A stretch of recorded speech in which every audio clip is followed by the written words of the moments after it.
Eksekusi pengosongan paksa rumah di Kembangan, Jakarta Barat berlangsung ricuh. Usai membacakan amar putusan, tim jurusita Pengadilan Negeri Jakarta Barat terlibat adu mulut dengan kuasa hukum. Ironis, sebagai bentuk protes, pemilik rumah nekat menenggak racun pembersih lantai hingga tak sadarkan diri dilarikan ke rumah sakit. Eksekusi rumah di lahan seluas sekitar 600 meter persegi ini berdasarkan putusan risalah lelang. Pembeli lelang bermohon kepada kami untuk melaksanakan eksekusi. Saat ini belum bisa menempati objek tersebut, mendapatkan haknya sebagai pembeli lelang. Tim kuasa hukum menilai eksekusi tidak sah karena Pengadilan Negeri Jakarta Pusat dan putusan kasasi Mahkamah Agung telah memenangkan kliennya. Ketika klien kami ini, Saud Papahan ini, memiliki utang di Indosuria. Nah, karena ada kelalaian gagal bayar, kemudian dicesi. Nah, begitu ketahui dicesi, tiba-tiba dari 2 miliar jadi 7 miliar, sekitar 7 miliar. Nah, oleh karena itu kita lakukan upaya hukum, kita gugat. Di dalam gugatan itu kita layangkan di Pengadilan Negeri Jakarta Pusat. Di PN menang, di PT menang, di Mahkamah Agung menang. Atas pertimbangan kemanusiaan, eksekusi rumah pun diputuskan ditunda oleh pihak kepolisian, sementara pemilik rumah kini dirawat di RSUD Cengkareng, Jakarta Barat. Dari Jakarta, Miftol Gani, iNews melaporkan. CCTV merekam sebuah minibus mengisi BBM jenis Pertamax di SPBU Jalan Baru, Duren Jaya, Bekasi Timur. Saat petugas membereskan selang pompa BBM usai mengisi BBM, pengemudi minibus langsung kabur tanpa membayar uang sebesar Rp300.000. Pelaku menaiki mobil tancap gas ke arah Jalan Juanda, Bekasi. Petugas SPBU sempat mengejar pelaku namun tidak tertangkap. Menurut saksi, sebelum mengisi BBM, pengemudi minibus sempat masuk ke area SPBU memantau petugas. Dia masuk itu dari pintu keluar tuh, dari masuk aja udah salah kan, menerima uang. Nah, habis pengisian mau rapi-rapi tuh, mau nyabut nozzle kan, mau ditaruh ke tempatnya, mau dipintain uangnya, masih mobil keburu itu lari tancap gas. Iya. Itu petugas juga sempat ngejar. Petugas ngejar semuanya, tugas susul security sama ketua shiftnya pakai motor. Akibat kejadian ini, petugas SPBU yang berjaga terpaksa harus mengganti uang Rp300.000.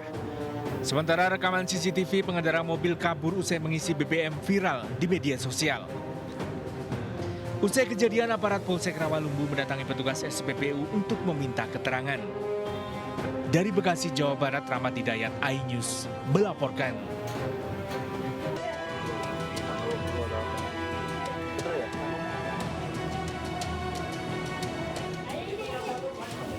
Dengan pengawalan, sejumlah anak yang masih pelajar ini diantarkan langsung oleh petugas pulang ke rumahnya masing-masing. Lantaran mengejutkan mengetahui anaknya kembali terlibat tawuran dan gangster, seorang emak-emak emosi menyiramkan anaknya dengan air cucian bercampur kembang. Sang anak pun hanya bisa pasrah terdiam saat dihukum ibunya. Di tempat lain, seorang emak yang kesal dengan ulah anaknya melampiaskan dengan memukul anaknya di depan polisi. Setelah menandatangani surat perjanjian tak mengulangi lagi perbuatannya, sejumlah anak dikembalikan ke orang tuanya masing-masing. Setelah kita lakukan penyelidikan, kita kembalikan langsung ke orang tua masing-masing. Di mana pada saat itu langsung dari jajaran mengembalikan ke kediaman mereka masing-masing. Setelah itu memberikan himbauan kepada kedua orang tua ataupun orang tua adik-adik ini untuk bagaimana dalam bentuk pengawasan lebih diperketat lagi, tentunya di jam-jam di atas jam 10 malam. Sebelum dipulangkan, ketiga anak sempat menjalani pemeriksaan serta menjalani hukuman edukasi berupa hormat bendera. Dari Surabaya, Jawa Timur, Yuda Prawira, iNews melaporkan. 4 orang tewas usai menguras toren di sebuah pabrik pupuk cair di Karawang, Jawa Barat. Para korban keracunan saat hendak membersihkan limbah pupuk cair di dalam toren berkapasitas ribuan liter.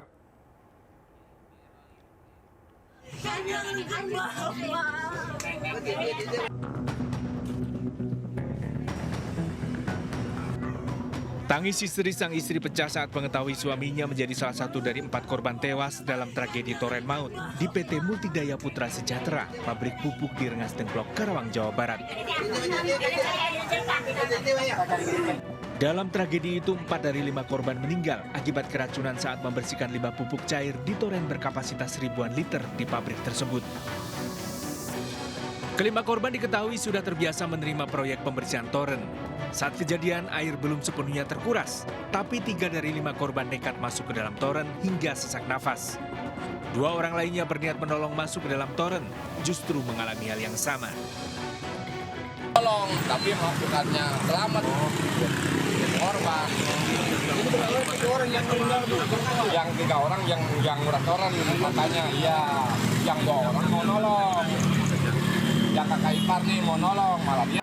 Ada 2 orang karyawan mencoba menolong ke dalam, namun tidak berhasil untuk menolong, sehingga 2 orang tersebut juga mengalami keracunan sama gas. 2 korban terakhir sempat dilarikan ke rumah sakit, namun 1 diantaranya tidak tertolong. Sementara 1 korban masih dirawat di RSUD Proklamasi Karawang.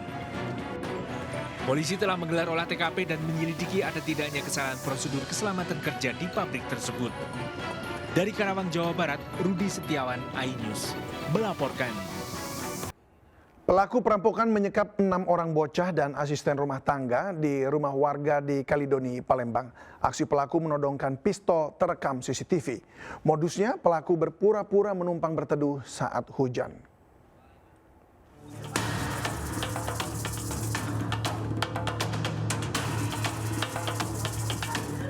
CCTV merekam saat perampok menyekap 6 bocah dan asisten rumah tangga di kamar rumah korban Jalan Mayor Zeni, Lorong Setia, Kalidoni, Palembang. Pelaku mengancam menggunakan pistol hingga ke-7 korban tak berkutik dan menyerahkan handphone mereka. Perampokan terjadi siang hari saat suami istri pemilik rumah sedang bekerja.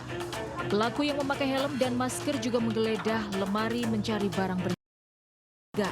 Awalnya pelaku yang mengendarai motor menumpang berteduh saat cuaca hujan. Namun pelaku tiba-tiba masuk dari pintu samping sambil menodongkan pistol. Waktu buka pintu sedikit saja. Terus begitu masuk di dalam seperti apa yang dilakukannya, Bu? Ya nggak tahu, tiba-tiba sudah nodong pistol. Nggak tahu. Di mana Ibu ditodongnya? Di sini. Di situ. Bilang apa dia, Bu? Serahkan akte berharga, uang sama HP. Pelaku yang menggasak 2 handphone korban masih diburu polisi.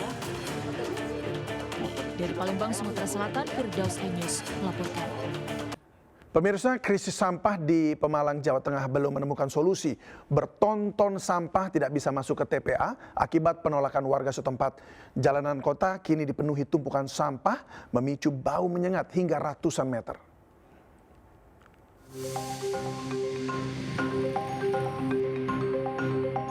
Aksi penolakan warga terhadap keberadaan tempat pembuangan akhir sampah di sekitar mereka mulai menuai masalah. Tumpukan sampah rumah tangga berserakan di Jalan Punuh, Pemalang, Jawa Tengah dalam beberapa hari terakhir. Puluhan truk sampah juga tidak bisa masuk ke TPA Desa Pegongsoran, Kecamatan Pemalang, dan akhirnya terparkir di depan kantor Dinas Lingkungan Hidup. Akibatnya bau tak sedap sampah pun tercium hingga ratusan meter. Marah, ini namanya tercemar ini. Harus dibersihkan. Ini sudah berapa hari, Bu? Belum, nggak tahu, kemarin enggak, kayaknya 3 harian. Pemkab Pemalang masih mencari solusi lahan untuk pembukaan TPA baru. Dari Pemalang, Jawa Tengah, Suryono Soekarno, iNews melaporkan.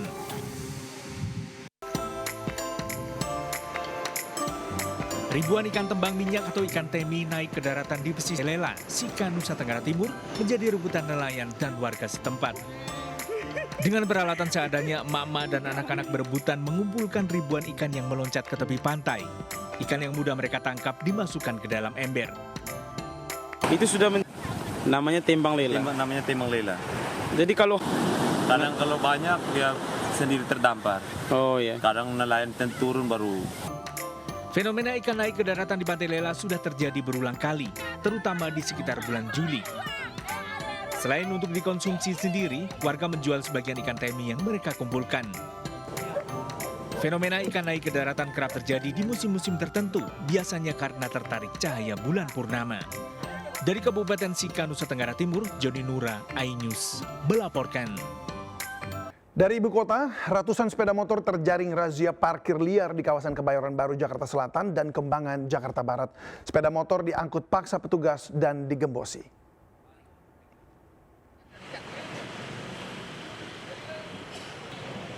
trotoar pinggir jalan kawasan Senopati, Kebayoran Baru, Jakarta Selatan digembosi petugas. Beberapa bahkan diangkut paksa petugas Dishub dan Ditlantas Polda Metro Jaya. Razia parkir liar dilanjutkan ke Jalan Suryo dan Walter Mongon-Sini. Sedikitnya 25 motor dan 75 lainnya digembosi oleh petugas Dinas Perhubungan. Jadi tindakan yang kita lakukan saat ini adalah sebagian kita angkut, kita pindahkan ke tempat penyimpanan sementara di Sudin Perhubungan Jakarta Selatan. Sebagian lagi kita cabut pentil.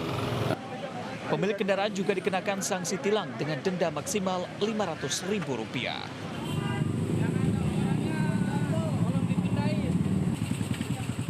Razia parkir liar di Kembangan, Jakarta Barat, sejumlah pemilik kendaraan panik menyelamatkan kendaraannya. Puluhan sepeda motor yang parkir di bahu jalan digembosi, sedikitnya 32 sepeda motor terjaring operasi cabut pentil. Pengendara diimbau memarkirkan kendaraan di tempat parkir yang tersedia. Dari Jakarta, tim kontributor iNews melaporkan. Wakil Presiden terpilih Gibran Rakabuming Raka pagi ini belusukan ke pemukiman padat di Menteng Wadas dan Pasar Senen, Jakarta. Dalam belusukannya ini, Gibran membagi-bagikan buku dan susu kepada warga yang dijumpai. Gibran tiba di Menteng Wadas, Jakarta Selatan sekitar pukul 8 pagi tadi. Didampingi artis Raffi Ahmad, Gibran menyapa warga yang didominasi ibu-ibu dan anak-anak. Dalam kesempatan ini, Gibran membagi-bagikan buku tulis dan susu kepada anak-anak yang dijumpai. Gibran melanjutkan belusukan ke kawasan Tanah Tinggi, Johar Baru, dan Kemayoran, Jakarta Pusat. Di permukiman padat penduduk ini, Gibran dan Raffi Ahmad diserbu puluhan ibu, anak-anak, dan juga anak-anak.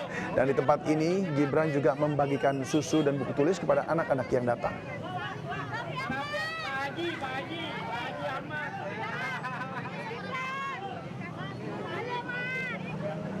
Pemirsa, memasuki tahun ajaran baru, orang tua murid di Subang, Jawa Barat ramai-ramai menjual perhiasan untuk membayar biaya sekolah dan membeli alat tulis yang diperlukan oleh anak-anak mereka.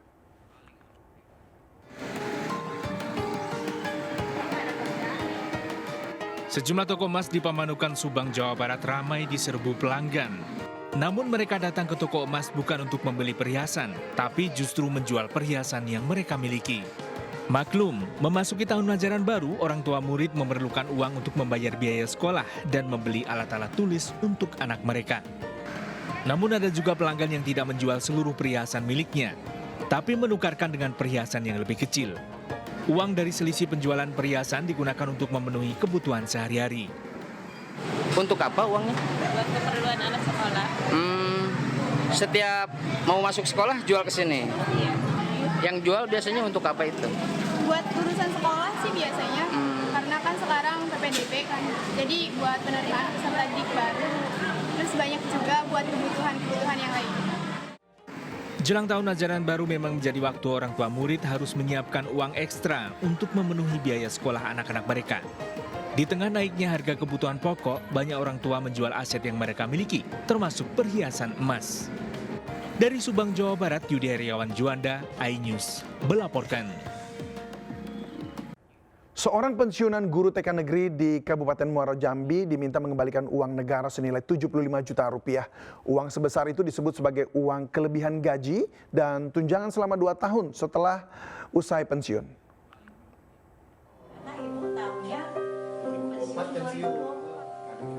Asniati, guru pensiunan TK Negeri 3 di Desa Sungai Bertam, Kabupaten Muara Jambi, tak habis pikir saat mendapat kabar harus mengembalikan uang 75 juta rupiah ke negara. Uang tersebut merupakan gaji dan tunjangan Asniati sebagai guru TK selama 2 tahun, yaitu sejak 2022 hingga 2024. Pada 2022, usia Asniati mencapai 58 tahun, namun tidak ada pemberitahuan bahwa ia harus pensiun. Ia pun terus mengajar hingga usia 60 tahun dan mendapat gaji serta tunjangan. Namun betapa terkejutnya saat ia kini harus mengembalikan uang 75 juta rupiah ke negara. Itu sebelumnya nggak ada pemberitahuan surat pensiunan, Bu? Tidak ada sama sekali, Bang. Tidak ada. Seharusnya kalau saya dikasih tahu ada surat panggilan, sebelum 2022, 21 itu seharusnya ibu sudah dapat panggilan, Bang.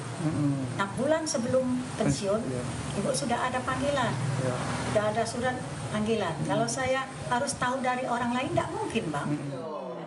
Asniati yang kini kesehariannya merupakan ibu rumah tangga mengaku tidak sanggup mengembalikan uang puluhan juta rupiah. Ia hanya berharap masalah yang membelitnya cepat selesai. Dari Kabupaten Muaro Jambi, Haisun Hafiz, iNews melaporkan. Ketua DPR RI Puan Maharani meminta Mahkamah Kehormatan Dewan membuka identitas anggota DPR RI yang terlibat judi online. Hal itu menyusul temuan PPATK yang menyebutkan ada 1000-an lebih anggota dan pegawai di DPR, DPRD terjerat judi online.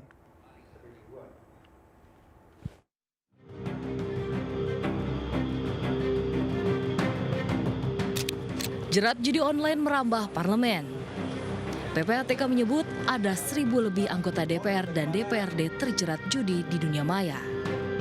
Yang terbaru, Satgas Judi Online melaporkan 2 anggota DPR dan 58 pegawai terjerat judi online ke Mahkamah Kehormatan Dewan atau MKD DPR RI. Nilai transaksinya juga cukup besar, mencapai 1,9 miliar rupiah. Atas temuan tersebut, Ketua DPR Puan Maharani meminta MKD segera membuka nama-nama pemain judi online di lingkup DPR ke publik. Mbak Puan, terkait ini Mbak, judi online anggotanya kan ada yang diduga terlibat oleh judi online, ini gimana melihat Mbak Puan? Ya kalau memang itu ada ya sebutin namanya. Sebutin aja langsung gitu ya Mbak Puan. Terima kasih Mbak Puan. Sementara itu Ketua MKD menyebut akan segera memanggil 2 anggota DPR terkait judi online untuk dimintai klarifikasi. Sebagai Ketua Satgas Judi Online ya. Jadi ternyata setelah surat resmi itu kita pelajari, memang ada 2 anggota Dewan Perwakilan Rakyat yang dilaporkan bermain judi dan terduga dan sejumlah karyawan daripada DPR RI itu sekitar 58. Jadi sementara ini apa yang disampaikan tadi oleh Pak Habib ya masih terduga, oleh karena itu kita akan mendalami. Sebelumnya, PPATK menyebut sekitar 1000 anggota DPR, DPRD, dan staf sekretariat terjerat judi online dengan nilai transaksi mencapai 25 miliar rupiah. Fakta itu begitu ironi di tengah upaya memberantas praktik judi online yang makin merajalela. Tim Liputan iNews melaporkan. Hari ini atau di hari ketiga sidang pra-peradilan, pihak Peggy Setiawan menghadirkan 5 saksi. 2 diantaranya merupakan teman Peggy sejak tahun 2016. Kedua teman Peggy akan memberi kesaksian keberadaan Peggy di Bandung saat peristiwa pembunuhan Vina Eki pada 2016 silam.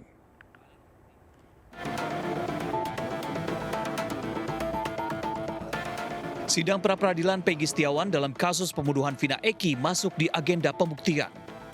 Digelar di Pengadilan Negeri Bandung, sidang hari ketiga menghadirkan 5 saksi dari pihak pemohon Peggy Setiawan. Kelima saksi itu yaitu Dede Kurniawan dan Suharsono alias Bondol, kedua teman Peggy sejak 2016. Dalam persidangan, kedua teman Peggy ini memberi kesaksian soal keberadaan Peggy pada hari pembunuhan Vina Eki 27 Agustus 2016, di mana saat itu Peggy berada di Bandung, bukan di lokasi kejadian di Cirebon, Jawa Barat. Ya, saya kaget, kok Peggy sih tersangka? Peggy kan masih ada di Bandung, dia nganter saya pulang, gitu.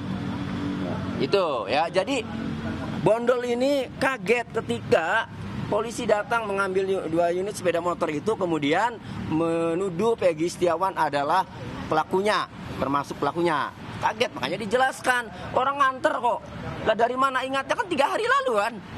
Dia pulang diantar oleh Peggy Setiawan, Ibnu dan Robi. Itu ya. Selain 2 teman Peggy, kuasa hukum Peggy juga menghadirkan saksi pemilik proyek dan Liga Akbar, saksi di BAP kepolisian, serta saksi ahli hukum pidana. Para saksi akan meyakinkan hakim bahwa Peggy adalah korban salah tangkap dan penetapan Peggy sebagai tersangka tidak sah. Sepanjang sidang hari ini, ibunda dan kedua adik Peggy ikut hadir di ruang sidang. Tim Liputan iNews melaporkan.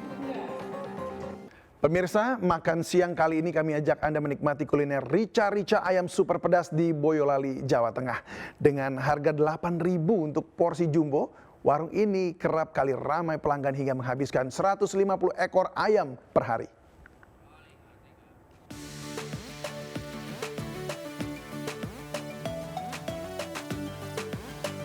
Warung makan legendaris Rica-Rica Ayam Bok Usrek di pinggir jalan menuju Embarkasi Solo, yakni Desa Gagak Sipat, Boyolali, Jawa Tengah, kerap ramai pelanggan.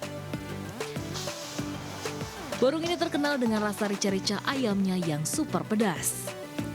Namun bagi yang tak suka pedas, warung ini juga menyediakan rica-rica ayam yang tidak pedas atau level sedang.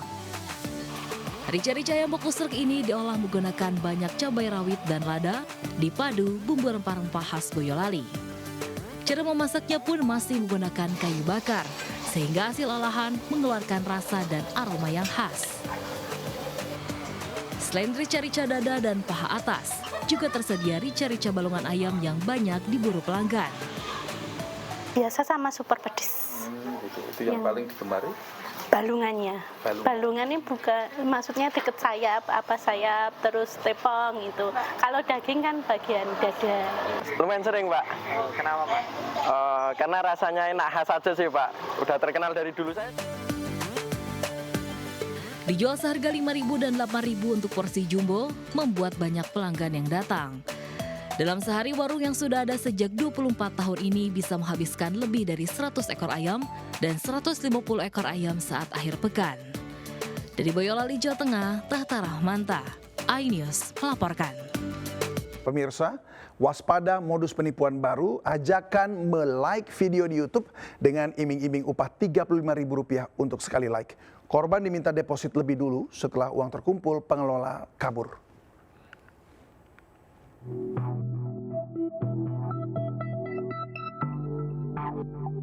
Pelaku penipuan menawarkan kerja paruh waktu pada calon korban melalui pesan singkat WhatsApp dan mencantumkan link Telegram untuk bisa menjalankan aksinya.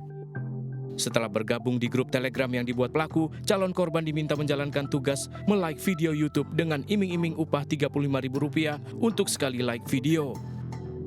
Namun korban diminta untuk memberikan deposit terlebih dahulu. Pekerjaan ini harus melakukan like, tapi sebelumnya harus deposit dulu. Setelah deposit dia bekerja, nge-like.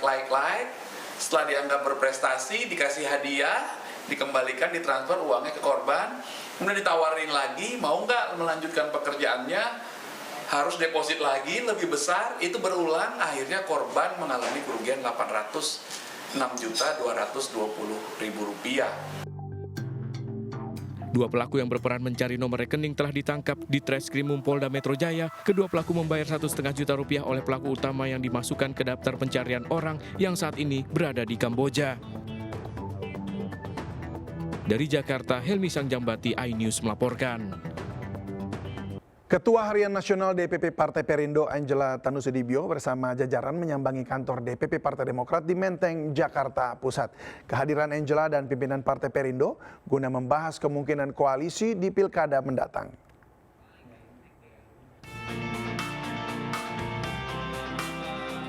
Ketua Umum Partai Demokrat Agus Harimurti Yudhoyono menyambut kehadiran Ketua Harian Nasional DPP Perindo Angela Tanusudibio bersama jajaran di kantor DPP Partai Demokrat di Menteng, Jakarta Pusat. Silaturahmi kedua partai ini guna membahas kemungkinan kolaborasi di Pilkada serentak mendatang. Kesamaan visi misi serta strategi yang dimiliki Partai Perindo maupun Partai Demokrat membuka kesempatan untuk melakukan sinergi. Bisa mewarnai politik nasional.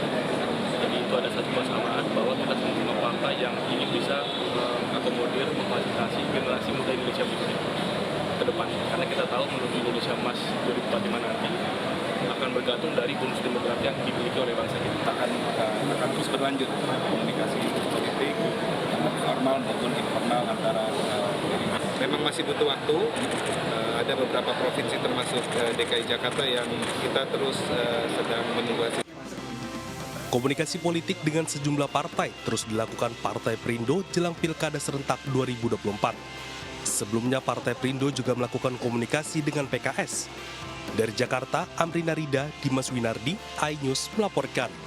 Dalam rapat dengan Komisi 10 DPR RI, Menteri PMK yang juga mantan Menteri Pendidikan Muhadjir Effendi mengatakan momen wisuda mahasiswa bisa dijadikan alternatif pihak kampus untuk menghasilkan pendapatan. Untuk bisa mengenai biaya tinggi, misalnya wisuda itu tarif yang tinggi karena nggak ada orang akan protes walaupun mahal. Karena waktu saat gembira orang mau anaknya wisuda bayar berapapun dikasih gitu. Kalau perlu biar 1 truk anak keluarganya datang nggak apa-apa, tapi harus beli undangan.